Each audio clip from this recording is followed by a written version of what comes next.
إذاعة إرنا تأتيكم برامجنا في أيام الاثنين والأربعاء والجمعة من كل أسبوع على نفس هذا التوقيت على الموجة القصيرة بطول 25 مترا. كما يمكنكم متابعة بثنا على القمر الصناعي نايل سات على التردد 11678 على الاستقطاب الرأسي. إذاعة إرنا الدولية إذاعة إريترية مستقلة يشرف عليها صحفيون إريتريون مستقلون، ويأتيكم بثها من باريس. مستمعي الكرام، يسعدنا أن نرحب بكم عبر إذاعة إرنا الدولية في مستهل البرنامج العربي لهذا اليوم، الجمعة الموافق 26 من أبريل عام 2024. كالمعتاد دائما وأبدا مستمعي الكرام، نبتدئ البرنامج العربي بنشرة الأخبار، ثم تتابعون بعد ذلك حلقة جديدة من برنامجكم الأسبوعي تعليق على حدث، والذي يأتيكم اليوم بعنوان عام على حرب السودان، لماذا فشلت كل محاولات الحل حتى الآن؟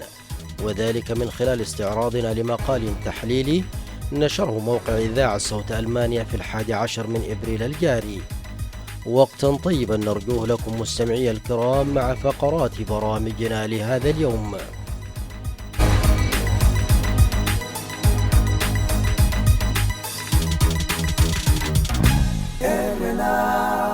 المستمعون الكرام، فيما يلي أقدم لكم نشرة الأخبار، أبتدئها بالعناوين.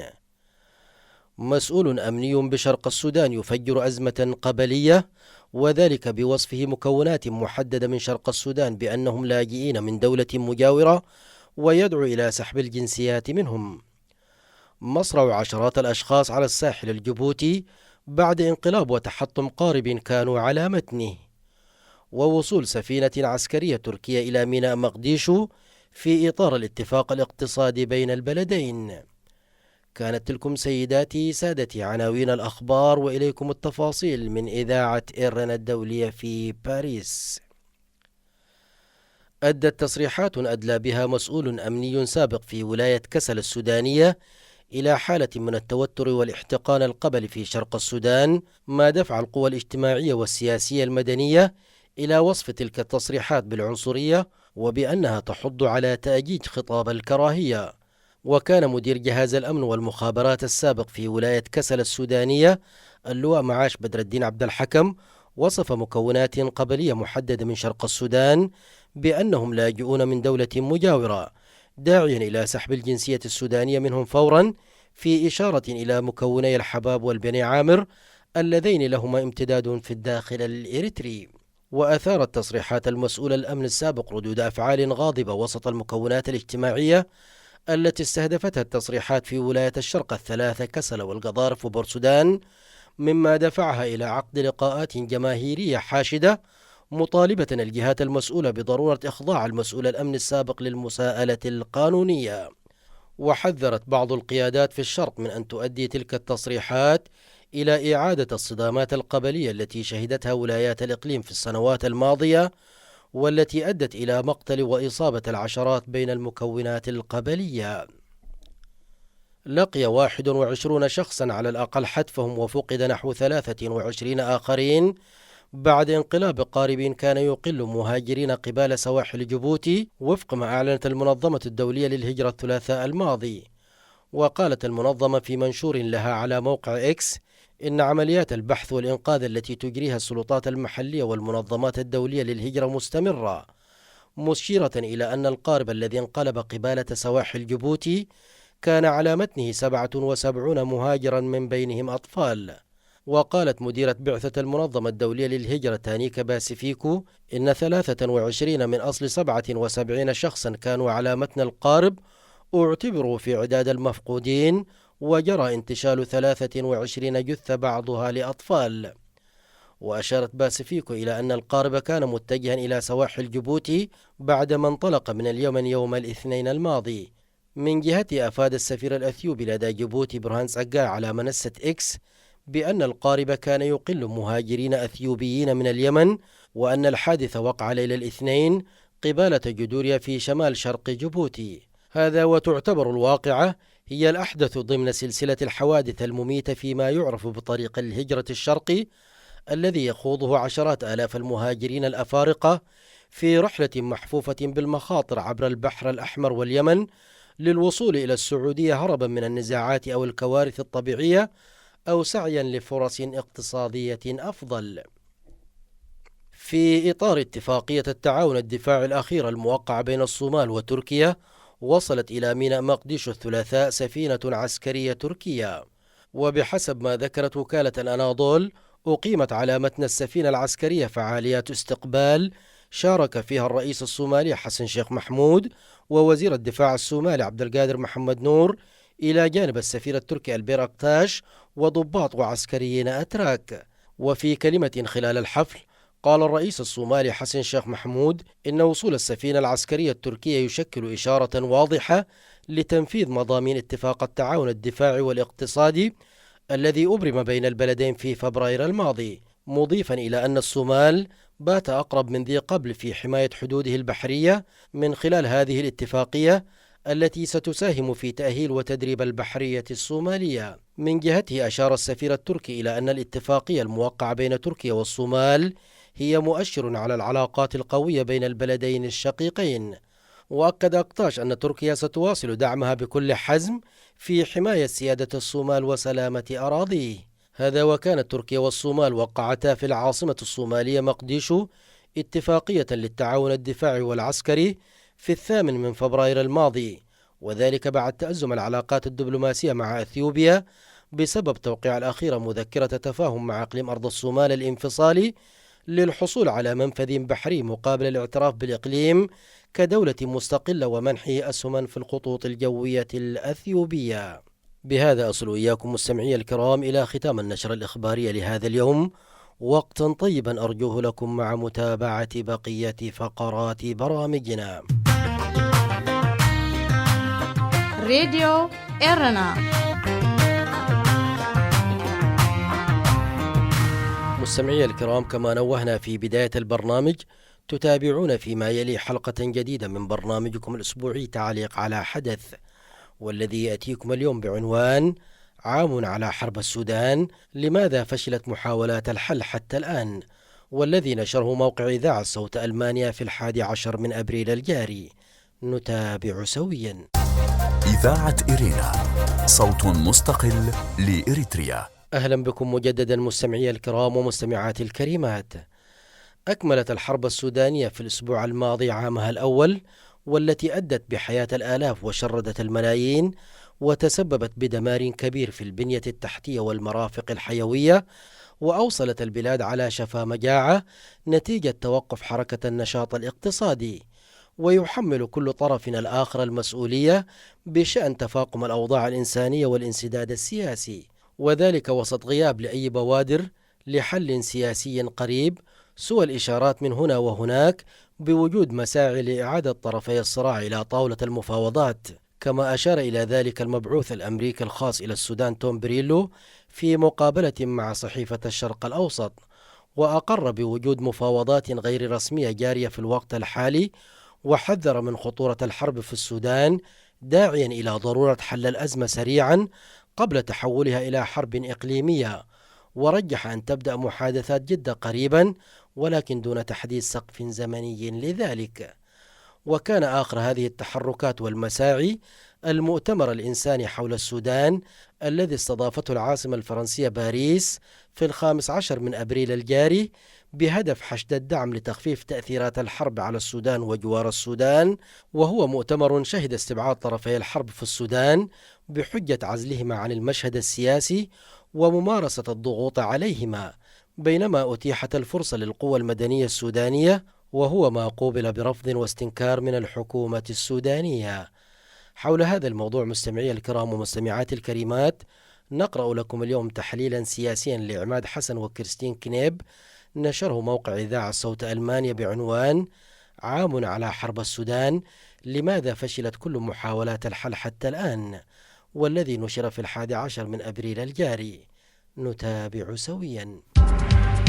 راديو إيرنا. ሬድዮ ኤረና ካብ ከተማ ፓሪስ ዝመሓላለፍ ብኤርትራውያን ጋዜጠኛታት ዝዳሎ ነፃ ሬድዮ እዩ።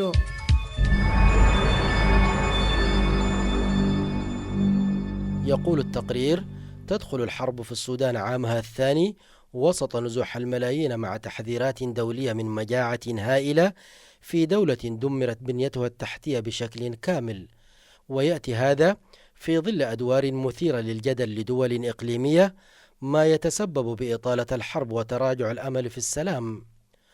مر عام على اندلاع الحرب الأهلية في السودان، تاركة وراءها دمارا هائلا ومعاناة إنسانية لا تطاق. ورغم الجهود الدولية الحثيثة، لا تزال بوادر الوصول إلى حل بعيدة المنال في ظل اشتداد حدة الصراع مع مرور الوقت. ويطرح التقرير تساؤلا حول أهمية السبب الحقيقي للصراع، ويجيب: قد يرى البعض أن سبب الأزمة هو التنافس بين الرجلين القويين في السودان، عبد الفتاح البرهان قائد الجيش السوداني ورئيس مجلس السيادة أو حاكم الأمر الواقع كما يطلق عليه، وبين محمد حمدان دقلو حميدتي قائد قوات الدعم السريع أو الميليشيا الموازية للجيش. ويرى آخرون أن السبب هو تواضع وترفع الكفاءات السودانية عن المنافسة لاستلام زمام أمور السودان وتولي قيادته. بينما يرى الكاتب الصحفي والمحلل السياسي السوداني عثمان مرغني أن الأمر أعمق من ذلك بكثير، إذ يقول إن الخلاف بدأ بين القوى السياسية المدنية والتي انقسمت على نفسها بعد انقلاب 25 من أكتوبر عام 2021 في أعقاب سقوط نظام الرئيس السابق عمر البشير، وعدم تمكن تلك القوى من بلورة خارطة طريق واضحة يمكن من خلالها لاحقا أن يستعيد الحكم المدني الانتقالي. ويضيف مرغني وفق إذاعة صوت ألمانيا أن ذلك أدى في النهاية إلى توقيع اتفاق أطلق عليه الاتفاق الإطاري في 15 من ديسمبر كانون الأول عام 2022، بيد أن التوقيع على الاتفاق الإطاري أدى إلى استقطاب جديد، لأن القوى التي وقعت عليه اعتبرت أنها فقط هي المعنية بالفترة الانتقالية، وأن القوى الأخرى يجب أن تكون خارج الحكم. ما زلتم مستمعي الكرام ومستمعات الكريمات تتابعون حلقة من برنامجكم الأسبوعي تعليق على حدث، والذي يأتيكم اليوم بعنوان: عام على حرب السودان، لماذا فشلت كل محاولات الحل حتى الآن؟ فاصل قصير ونعود إليكم، فابقوا معنا. إذاعة إرينا، صوت مستقل لإريتريا. ويرى خبراء ومحللون سودانيون آخرون أنه كان من الممكن إدارة هذا الصراع السياسي بين القوى المدنية حتى الوصول إلى اتفاق، لكن لجوءها إلى الاستعانة بالقوى العسكرية أدى في النهاية إلى أن تنشأ عملية استقطاب جديدة بين الأطراف العسكرية ذاتها، أدت في النهاية إلى الوصول لمرحلة الحرب. أما عن دور القوى الخارجية والحرب بالوكالة، يقول التقرير: لا يمكن تجاهل دور القوى الخارجية في تأجيج الصراع داخل السودان، إذ لم يعد خافيا على أحد، لأن دولا بعينها تدعم أطرافا داخل السودان سواء على المستوى السياسي أو العسكري أو اللوجستي، ومنها دول عربية ودول غربية، وهو ما يساهم في استمرار الحرب ويعيق جهود السلام. ولعل آخر تجليات هذا المشهد تلك الشكوى التي قدمتها بعثة السودان في الأمم المتحدة ضد دولة الإمارات، والتي اعتبرتها الإمارات بأنها ادعاءات باطلة لا أساس لها من الصحة. وتحذر تحليلات سياسية بل ومصادر استخباراتية من أن الصراع في السودان قد يتحول إلى حرب بالوكالة بين دول إقليمية ودولية تسعى لتعزيز نفوذها في المنطقة. وفي هذا السياق تقول مارينا بيتر مؤسسة ورئيسة منتدى السودان وجنوب السودان إن الكثير من التقارير وثقت تزويد دولة الإمارات لقوات الدعم السريع بالأسلحة عبر تشاد وليبيا، فيما تقوم في الوقت نفسه بتفريغ مساعدات إنسانية في ميناء بورت سودان. فالعديد من الدول تلعب لعبة مزدوجة، وهم مشغولون من جهة بدعم أحد طرفي الحرب، وفي الوقت نفسه يقولون إنهم يقدمون مساعدات إنسانية لا تصل إلى أغلب الناس. ما زلتم مستمعي الكرام ومستمعات الكريمات تتابعون حلقة من برنامجكم الأسبوعي تعليق على حدث، والذي يأتيكم اليوم بعنوان: عام على حرب السودان، لماذا فشلت كل محاولات الحل حتى الآن؟ فاصل قصير ونعود إليكم، فابقوا معنا. هذه إذاعة إرينا. وتضيف مارينا بيتر أن هنالك عدة دول تشارك في المشهد السوداني الحالي منها مصر، مشيرة إلى أن القاهرة دائما ما كانت تفضل نموذجا مشابها في السودان، بمعنى أن يتولى الحكم عسكريون من واجهة مدنية. لكن القاهرة بذلك تدخل في خيار صعب، حيث أن الإمارات أحد أكبر داعميها اقتصاديا تدعم قوات الدعم السريع، كما أن مصر تخشى من أنه مع استمرار الصراع أو تولي قوات الدعم السريع مقاليد الأمور قد ينتقل الصراع إلى أراضيها بشكل أو بآخر. وتستمر قائلة أي مارينا بيتر إن الإمارات بدورها تتبع منذ فترة طويلة سياسة التوسع الاقتصادي الجيوسياسي والاستراتيجي، وهو ما يمكن ملاحظته بالفعل في جميع أنحاء القرن الإفريقي، مشيرة إلى أن الإمارات لاعب مهم للغاية أيضا في مشهد تسويق الذهب السوداني الذي تضع قوات الدعم السريع يدها على أغلب مناجمه وتوفر من احتياجاتها للاستمرار في الحرب.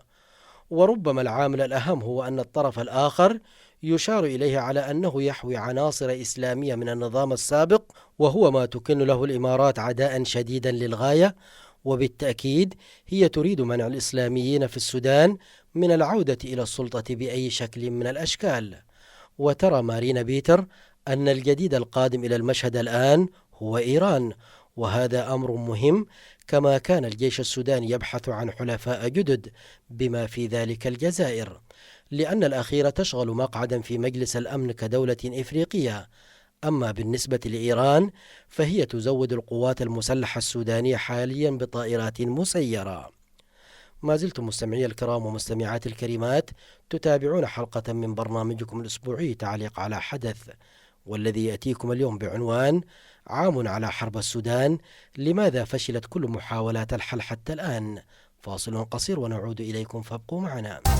إذاعة إرينا، صوت مستقل لإريتريا. وحول الموقف المصري يرى الكاتب والمحلل السياسي عثمان مرغني أن مصر تقف على مسافة واحدة من طرفي النزاع، بل واستقبلت سابقا البرهان عدة مرات، كما استقبلت ممثلين عن الدعم السريع اجتمعوا في القاهرة مع أطراف أخرى برعاية فرنسية لبحث القضايا الإنسانية. وأشار مرغني إلى أن السعودية وبعض الدول الأخرى تحاول أن تكون في موقف يسمح لها بالوساطة بين الأطراف جميعا، وهذا يتطلب نوعا من التواصل مع جميع الأطراف، لكنه يقول أن الأمر صعب خاصة مع تصلب الموقف لدى الطرفين. ويتطرق التقرير إلى المعاناة الإنسانية الهائلة، فيقول: تعد الكارثة الإنسانية في السودان من أسوأ الكوارث في العالم، فالملايين من المدنيين يعانون من نقص الغذاء والدواء والخدمات الأساسية، بينما يتعرضون للقتل والتشريد والاعتداءات الوحشية من قبل أطراف الصراع. وقبل أيام حذر برنامج الأغذية العالمي التابع للأمم المتحدة من أن أزمة الجوع في السودان ستصل لمستويات غير مسبوقة ما لم يحدث تدفق مستمر للمساعدات عبر جميع الممرات الإنسانية الممكنة. ويحتاج نصف سكان السودان أي حوالي 25 مليون شخص إلى المساعدة الإنسانية والحماية، ويواجه ما يقارب من 18 مليون شخص انعدام الأمن الغذائي الحاد وفقا لأرقام الأمم المتحدة. وتطالب جهات دولية بشكل مستمر بالعمل على فتح ممرات إنسانية آمنة لتوصيل المساعدات الضرورية لملايين السودانيين، إضافة إلى ضرورة حماية القائمين على العمل الإنساني وعدم التعرض لهم، والقضاء على العوائق البيروقراطية التي تعطل توصيل المساعدات. وفي هذا الصدد يقول عثمان مرغني إن تأثيرات الحرب هائلة، فإلى جانب المخاوف المتزايدة من المجاعة فقد دمرت أجزاء واسعة للغاية من البنية التحتية للبلاد. وتشير تقديرات إلى أن السودان خسر أموالا طائلة في هذه الحرب، والتي قدرها أحد القيادات وهو عضو المجلس السيادي الفريق أول إبراهيم جابر بأنها تعادل حوالي 150 مليار دولار. ويضيف مرغني أن واحدة من أسوأ التداعيات هي توقف الإنتاج الزراعي الذي كان يمكن أن يخفف كثيرا من واقع الحرب على الناس، لكن بسبب الصراع المسلح تعطل إمداد المزارعين بالوقود والأسمدة والمبيدات، بل وحتى المحاصيل التي زرعت لا يستطيع المزارعون جمعها بسبب القتال، فضلا عن أن يتمكنوا من زرع محاصيل للموسم الجديد، مما يفاقم بشدة من تداعيات الأزمة. وبالتالي فإن هذا الوضع الاقتصادي الآن يعد واحدا من أسوأ أوجه الأزمة السياسية والعسكرية في السودان. ما زلتم مستمعي الكرام ومستمعات الكريمات تتابعون حلقة جديدة من برنامجكم الأسبوعي تعليق على حدث، والذي يأتيكم اليوم بعنوان عام على حرب السودان، لماذا فشلت كل محاولات الحل حتى الآن؟ فاصل قصير ونعود إليكم، فابقوا معنا. هذه إذاعة إرنا. وفي عنوان جانبي مستقبل غامض، يقول التقرير: يواجه السودان مستقبلا غامضا، فحتى الآن فشلت جميع محاولات حل الصراع، سواء من خلال المفاوضات أو الضغوط الدولية، فيما يرجع الخبراء أسباب الفشل إلى تعنت الأطراف المتنازعة وعدم وجود إدارة حقيقية للوصول إلى حلول وسط. وتعتقد رئيس منتدى السودان وجنوب السودان مارينا بيتر أن هنالك أملا بين من تحدثت إليه من السودانيين بوجود حل سيتم التوافق عليه في وقت ما، لكن المشكلة هي أن السودان مشغول جدا في مشاكل جيوستراتيجية أوسع بكثير من قدرته على الحل.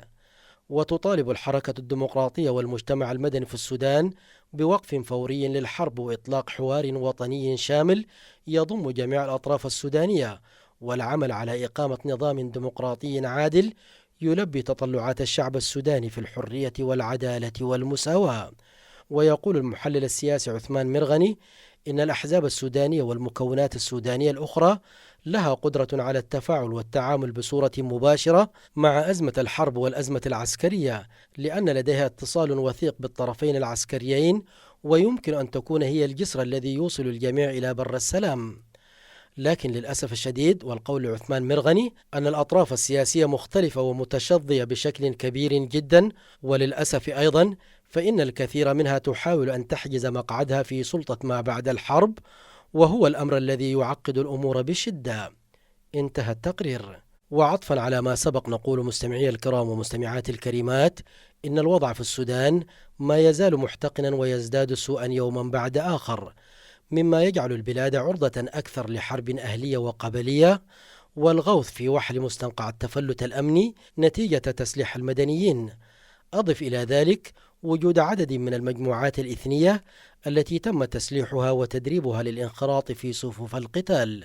يترافق ذلك مع دعوة بعض القيادات الأمنية رفيعة المستوى إلى منع تسليح قبائل معينة ووصفها بالأجنبية، في إشارة إلى مكوني البني عامر والحباب اللذين لهما امتدادات جغرافية داخل الحدود الإريترية، وهو ما أشعل فتيل التوتر في شرق السودان خلال الأسبوع الحالي.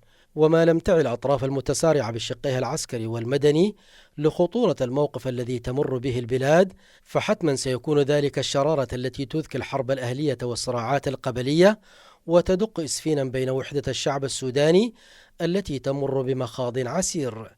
فالنار بالعودين تذكى والحرب أولها كلام.